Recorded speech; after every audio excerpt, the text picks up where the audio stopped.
It's App Mentor here. Today let me show you how you can remove green screen using Premiere Pro.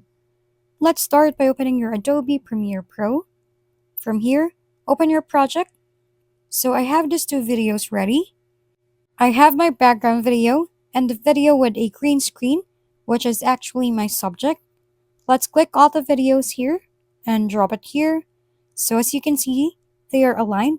What we want to do is to drag this green screen on the top of our cover video. After that, navigate to your right and go to the Effects tab. After that, search for the Ultra key right here. Click the Ultra key tool and let's drop it on our green screen video.